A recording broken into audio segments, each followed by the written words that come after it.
is up? Welcome back to my channel and welcome to a new what I eat in Korea video. So this is actually the first video in my new 3-part series. I was invited to participate in the Delicious K event for a second time. I did it last year and it was so much fun. You guys helped a lot. Basically, Delicious K is an event where I, as an American, go to Korean restaurants in Seoul, and I'm going to be kind of evaluating them from an American's perspective because these restaurants, they want to integrate into the US market, which is why I'm making this video. So for the first day, we are going to a restaurant called Sukdal Dwaeji. I'm going to show you guys all around there, and I'm super excited to eat some delicious food. While you're watching this video, if you have any opinions on ways that they can make their restaurant better for the American market, leave a comment on this video and let them know. I'll be sharing all of your advice with them. So let's go ahead and just finish getting ready, and then I will see you guys when we get to Gangnam later.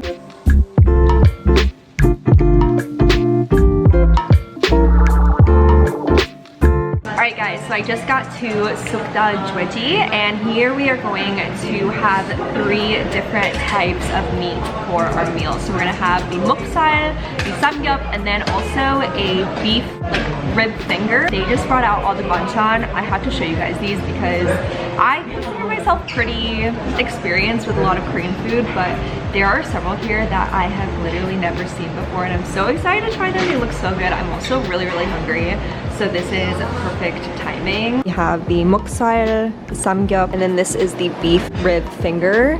And then back here is actually their signature, which I'm so excited to show you guys how we're gonna eat that later. Okay, here they are. Looks pretty similar. We got the wet aged pork belly. Here's the price. The wet aged pork shoulder. Here's the price on that. And in the back over there is their premium new menu, the finger meat. And here is the price on that one. So I think for meat prices, I think the prices are pretty decent.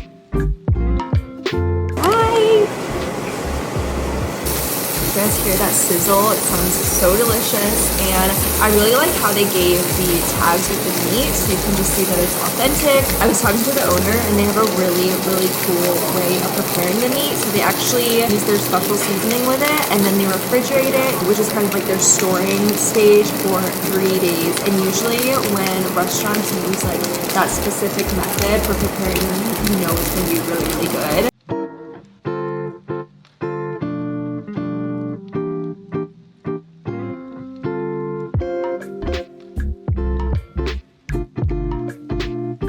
They just brought over the risotto. Have you guys ever heard of a Korean meat restaurant serving risotto? I definitely haven't. I'm so excited. This is made with oyster, and then also they have the raw fish eggs on top. This looks absolutely delicious. I think I'm gonna go ahead and give this a try.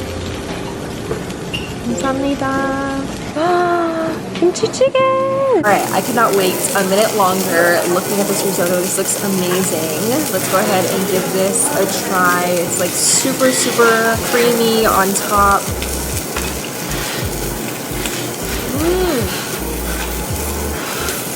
Oh, that is perfect. Never expected to find a dish like this at a Korean restaurant.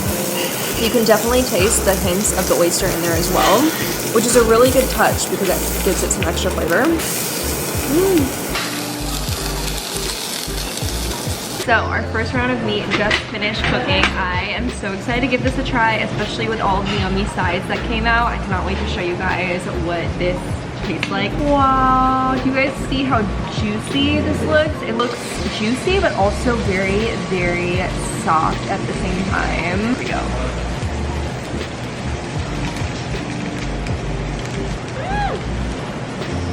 You can taste the seasoning in it. What I really like about this is even though it's cooked on the grill in front of you, it doesn't have that super oily, heavy taste to it. So I feel like this is the good type of meat that you can enjoy with a lot of other dishes as well.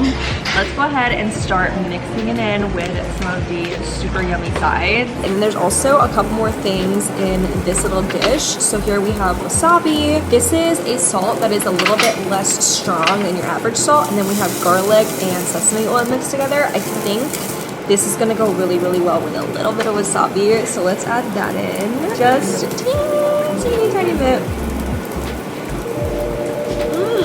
The wasabi just added like the perfect little kick to it. So if you're somebody that likes spicy food, I definitely recommend adding a little bit of wasabi on top. And I think now I'm just gonna eat it with some of the garlic with sesame oil. This meal has so many flavors. I love how after eating a bite of the meat, you have like all the different soups and sides that you can also munch on. You just can't beat it. Do you guys hear? We've got more meat cooking. So this is called Kimchi, which is like the cousin of seaweed.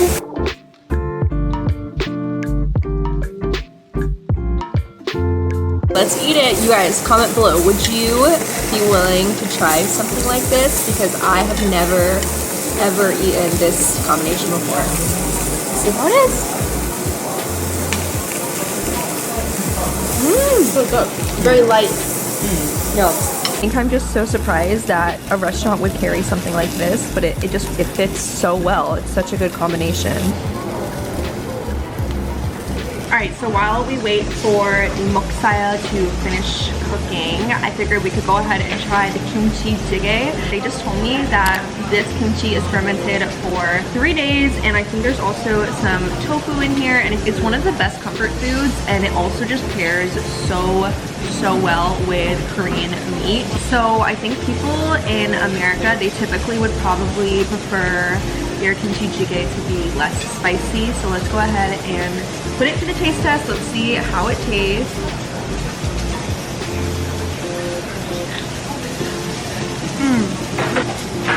So perfect. The kimchi is actually pretty sour. If you guys have had sour kimchi before, you know what I'm talking about, but I also think the spice level is perfect. I feel like this banchan has just been staring at me throughout this whole meal, so I'm really excited to give this a try. This is a root, and I had asked them, is that ginseng? Because it looks a lot like it, but they said it's not ginseng, but it has similar health benefits to it, so here we go.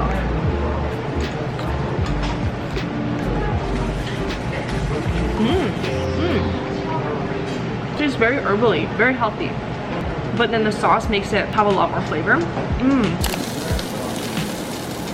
It's really good. But I had a question for you guys. If you were in this type of restaurant in the States with your friends or wherever you live, do you think these sides would be eaten, or would they just sit at the table and nobody would eat them? Because I think these are very, very Korean style, and I'm just curious if they would end up, you know, being enjoyed or not. I just tried this one, so incredibly good. It had like a little bit of a pickled taste. I'm gonna give this one and this one a try next. All right, finally, I'm not gonna lie, I've been looking forward to this part of the meal so much. We're gonna eat the cheese with the meats together. When I ever go out to like a bar, I love ordering stuff like this, so I already know I'm probably gonna really love this. And then they also brought over this, which is similar to honey, so I'm gonna try this also later. Here we go.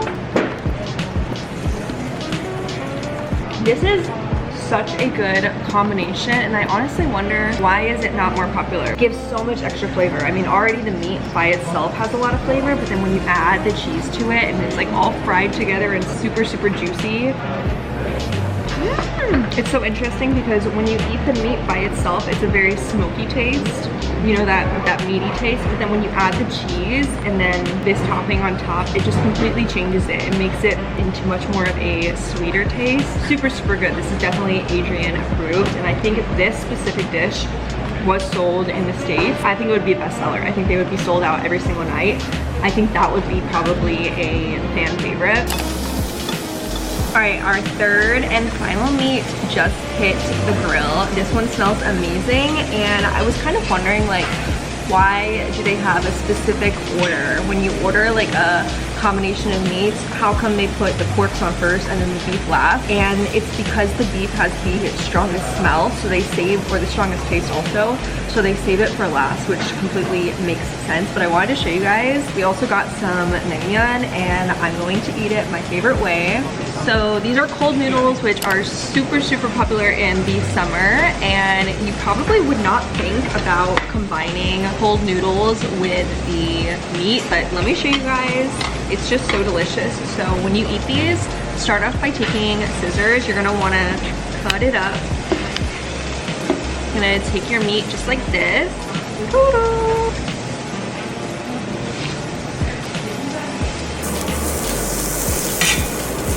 Eating this is like the most refreshing thing after all of the meat tastes and the oiliness. This is like the most cooling and refreshing thing to eat after.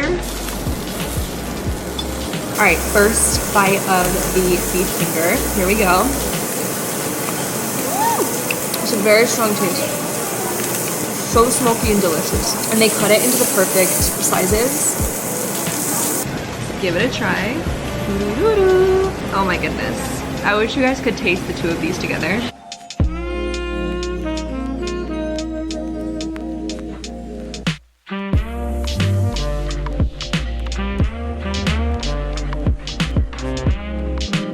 Alright, I'm finishing up my last few final bites of all of this, but I do have to say, one thing I really appreciate about this place is how different all of the sides are, because when you're eating meat, the side dishes are actually pretty important because they add so much flavor, and every single side dish here just has a completely different flavor to it. So I think I'm gonna go ahead and the beef with some of this. So different. So I just finished this amazing meal. This was 5 stars out of 5 stars, 10 out of 10, 100%. I would come back here. And now let's look at the big picture, whether or not I think this would integrate well into the Western market. I absolutely do think it would. Looking at the menu, I do have to say I think the prices are on point, and I'm not just saying that because I'm filming this video. I really do think it's pretty affordable. And then I also wanted to mention the pronunciation, because I know that can sometimes be an issue with integrating into a foreign market. I think the menu names are super easy to pronounce. I really like how they gave them specific Western names, so big thumbs up for the price and the pronunciation. The only thing I'm not sure about is, I mean, these tasted absolutely amazing. 100% I would eat these again, but I just know how us foreigners are, and we're sometimes a little scared to eat stuff that we're not familiar with. So I don't know if the Banchan would be super popular, but I know that the signature dishes, all 3 of the meats, the risotto, the kimchi jjigae, the naengmyeon, the cheese, everything. I feel like everything would be a top seller, and hopefully we can see this place start popping up more and more in the States. Thank you so much again to the Korea Agro and Fisheries Trade Corporation for helping make this video possible. And this is just part 1, you guys. I have 2 other videos in this series coming up soon, so be on the lookout for those. I hope you guys enjoyed this video. I'm so full. Such a good meal to start this week off. But that's about it. I love you, and I'll see you very soon in my next video. Bye.